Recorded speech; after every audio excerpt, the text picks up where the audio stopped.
Hey friends, welcome back to my channel. If you are new here, my name is Julie. I'm a homeschooling mom of 5. I have been homeschooling my kids. This is my 9th year of homeschooling. So my oldest son is in 7th grade and my youngest son, my youngest child, is 4. And so he is in junior kindergarten. And so we are halfway through the school year and I wanted to sit down and just give you a little update. No big changes or big things to discuss. I really just wanted to check in and kind of update you on how our school year is going. So we just finished Christmas break. We took 2 and a bit weeks off at Christmas. I think it was actually 2 weeks and a day we took off, and we got right back into it on January the 3rd. Here where we live in Ontario, Canada, we don't have to record school days, and so to start off the school year, I don't necessarily track, okay, here's how many school days we need to complete to have finished a whole year, or how many weeks we need to do school. I just kind of have an idea. I have all of our curriculum and I know what curriculum I want to finish, and that is our, like, when all this curriculum's done, then our school year is done. And so sometimes we do take off 3 weeks at Christmas. It kind of just depends when Christmas falls. And sometimes I do think maybe I should plan our year a little bit more, because usually what ends up happening is I have all of our curriculum and we just start. We get started in September. You know, this year we took a holiday later on in September, so we took a week off then. And then as we get back into school, like coming in like January, February, I start to take inventory of what subjects we have, how we're doing, how much we have left to complete before the end of the year. And then I can kind of plan, okay, do we have, you know, should we take a March break? Should we take a couple extra days off? At what point are we gonna finish? Are we gonna finish at the beginning of June? Are we gonna finish in the middle of June? And I kind of decide it then. And so sometimes I think maybe I should plan the year a little bit better, plan right from the beginning how our year is gonna go. But I guess I've just been pretty flexible, and then we just end the school year off when our curriculum is done. Coming into the second half of the school year, it's not really the second half, thankfully, because we're not halfway through all of our books yet. But I just think of it after Christmas as being the second half of the year. So as we come into this next half of the year, I did tweak our schedule a little bit. I will add little videos throughout this. I'll probably show our schedule and a bunch of our curriculum and stuff as I'm talking.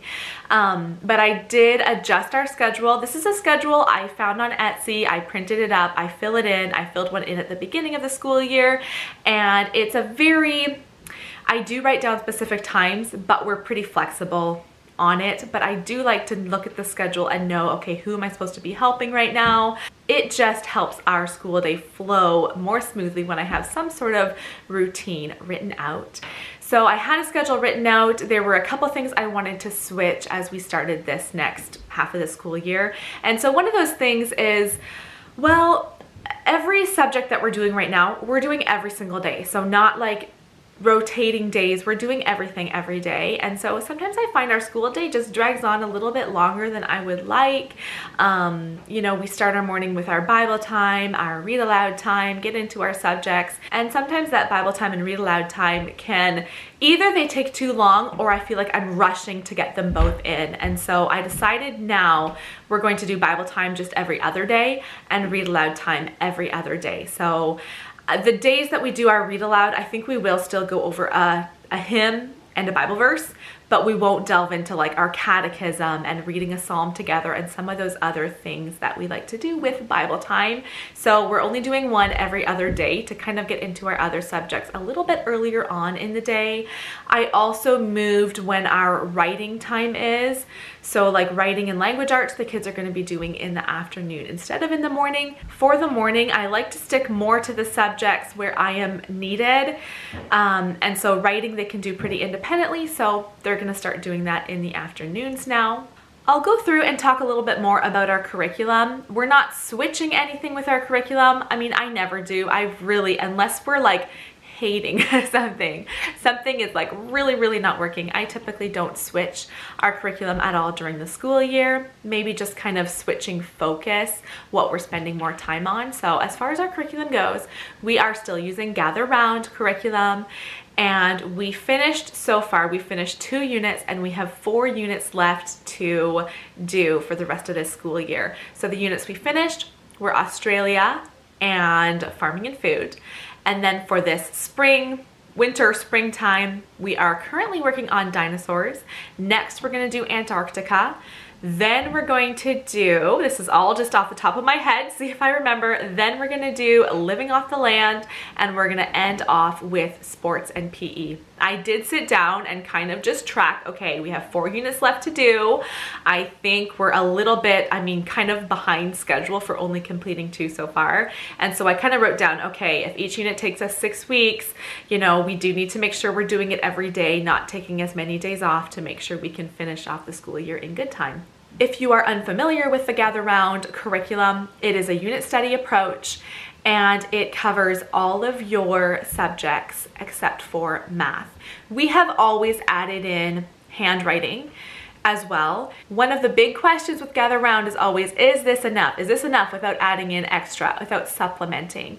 And for us, I have always liked to add handwriting. For one, I want my kids to be learning cursive, and so I like to just use a separate curriculum that just teaches them how to write in cursive. 2, yes, there is a lot of writing in Gather Round, and sometimes they will have copywork pages. Actually, fairly often they have copywork pages, but a lot of the writing is just like notebooking and answering these questions and, filling in the blank and stuff like that. I like my kids to have a handwriting book where they don't have to be thinking about grammar and punctuation and content that they're writing. They're simply working on letter formation. So a lot of copy work and just separating the writing from actually thinking about what they're writing, if that makes sense. And so we really, for our family, I find it important to have another writing book to go along with our curriculum. So we are using the Good and the Beautiful handwriting books this year. We are also doing the Good and the Beautiful language arts. Now, I don't think language arts is necessarily essential to add. There are a lot of language arts sprinkled in to the Gather Round curriculum. The main reason I like to add language arts is so that on those days where we're not doing Gather Round, I can still give them, like if one of the kids is sick or one of the kids is away and I don't want to do this unit study while we're missing somebody, with the kids who are home and healthy, I can still say, okay, let's do your math, let's do your writing, let's do some reading, we can do some language arts. There's still enough to fill up a whole school day. So the Gather Round books, they have at the beginning of each lesson, each morning they're supposed to be copying out a verse and also doing some spelling words. And so for our first 2 units this year, they did that each morning. But I thought we would switch it up with this current dinosaurs unit we're on. So they're not doing seat work at all. Instead, they are doing a handwriting page each day and a couple of pages in their language arts, just giving them some extra writing and language arts to work on, as well as doing their Gather Round unit study. If you guys have any other questions, I know there are often a lot of questions about Gather Round, and I've done a video before sharing my thoughts, but if you guys have any other questions on what I could answer, doing another video focused on Gather Round, let me know any of those questions and I will maybe compile that and put that into another video. But the unit study approach in the Gather Round books has worked so well for our family. Going back to talking about the Good and the Beautiful language arts, I also am loving this curriculum. This is the first time, the first year we've been using the Good and the Beautiful language arts, and I am just so happy with it. I love how it incorporates a little bit of art and Bible verses, as well as writing, grammar. There is so much packed into these books, and I got the books online this year. It was a free download to get them online, and I printed up a few pages, but I kind of picked and chose what pages I printed up. I didn't print up the whole book. There are also readers that go along with it that I didn't get. And through this spring and summer, I definitely want to look into it a bit more and see if it's worthwhile for us to just buy the whole language arts set, have it shipped with the readers, with the poetry books and all that. We'll see. I'm not sure about that yet, but I'm going to spend some time thinking about it, because I just love how beautiful it is and how practical it is. We've just really been enjoying these language arts. So the next thing I wanted to touch on, yes, I do have notes I'm working on. Okay, so Gather Round, and then we have the handwriting and language arts we're adding to it. We also have, like I said, our Bible time, and I have another video where I talked all about what our Bible curriculum looks like. That's still going well. Our read aloud, we are still, oh my goodness, We love our read aloud time and we are doing it most days, but last year, I think, I wanted to finish the Little House on the Prairie series, and I said, maybe through the summer, okay? We didn't finish. Maybe through the summer we'll finish. Well, here we are. It's January, and we are on the third to last book, so we're still reading through Little House on the Prairie. We are enjoying it, but we love those books, but because it's taken us a little while to get through them, I think some of the kids are looking forward to getting into something else, some other topic of reading, but that's what we're doing for our read alouds. And then we are still doing piano. So oh my goodness, I am so happy we're getting into a much better routine with piano.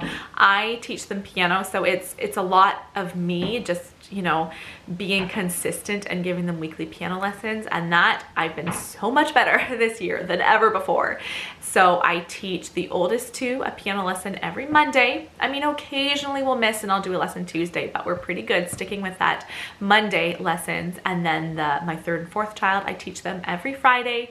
And then piano practice, I have to be pretty strict with a routine for piano practice, because if I don't say your piano practice time is before breakfast and I don't have like a time set for them, what will happen is mid-afternoon, okay, who's practiced the piano? Nobody? Okay, line up, and then they're taking turns practicing piano, and it just does not work well. So I do have set times for each of them to practice the piano. My two boys practice before school, Zara practices at lunchtime, and then Charity practices later in the afternoon. So they are practicing Monday to Friday, and sometimes even Saturday. And then we also have a day of the week that we focus on theory. So I'm very happy with how music is going.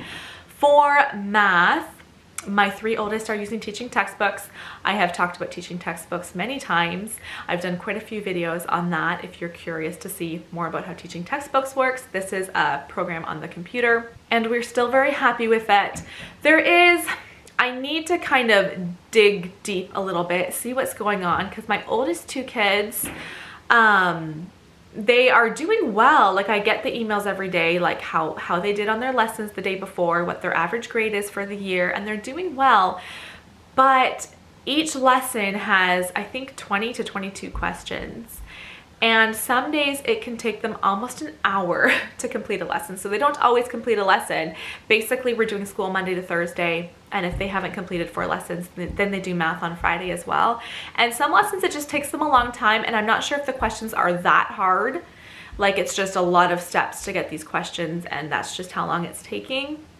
Or if maybe there's something they're kind of missing, like something they are not fast enough on, like some of those quick multiplication facts or quick division facts, and it's taking them much longer than it should. So I need to kind of maybe just stand behind them a couple of days and just watch and see what's holding you back. Why is it taking so long? Because I don't think it should take that long, but we are still happy with the teaching textbooks program. My second grader Zara is still doing Matthew C. We always do Matthew C for kindergarten, grade 1 and grade 2, and then teaching textbook starts in grade 3, and so that's when we switch over. So this will be her last year doing Matthew C, and she is enjoying it. She is really doing well. My fifth child, Wesley, like I said, he's in junior kindergarten, and he is just, some days he doesn't want to do school and he just plays, and that's great. Through this new year, actually, every single day, he's like, yep, I'm doing school today. What should I do for school today? And he is just loving it. I had a few goals that I just wanted him to learn in junior kindergarten. For one, he couldn't hold his pencil correctly. He holds it correctly all the time now. We use these handy pencil grips, and those worked well for him. He knows the days of the week. He knows the months of the year. He writes his full name.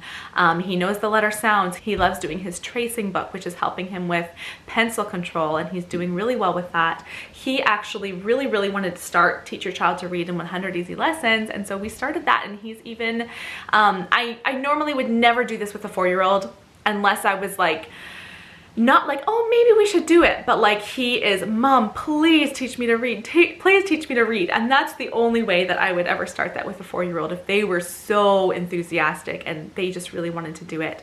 And so we haven't gone far. We don't do the book very often, but he is reading words like see and mat and cat and seat and me, some of those simple words. And he is just, oh my goodness, I've never seen a child quite like him. He is just so curious how things are spelled. Every single day he's asking me randomly, Mom, how do you spell dad? Oh, and he'll just see something. Oh, how do you spell shovel? He'll just see something and want to know, how is that word spelled? And And even this morning, he was brushing his teeth upstairs with me and he goes, "Mama, what does this say?" Showing me the front of the kids' toothpaste. And I said, "It says kids toothpaste." He's like, "And it's minty. Where does it say the word mint?" So I showed him where it said mint. Then he picked up another toothpaste container we had and said, "Oh, I see it says mint right there," because he could spot that word. And he's just so curious about that type of thing. So it's interesting to watch him learning. The last thing I'm going to talk about is our homeschool group. So we're doing school Monday to Thursday at home, and then on Friday we meet with some other homeschooling families. And we have been in this same homeschool group ever since Elijah was in grade 1. So we've been doing this for a long time. We have had a more structured approach in the past. Then we had a couple years during COVID where we did just more outside time, hikes and sports, and it was just a really enjoyable but relaxed, no commitment feel to our group. Then this year we finally got back to meeting and having more structured lessons. And I thought it went quite well, but there were quite a few sicknesses and just families that had other commitments on Fridays, and it was kind of hit or miss who was going to be there each Friday. And so it was hard to keep up with our lessons when on any given Friday a family was missing.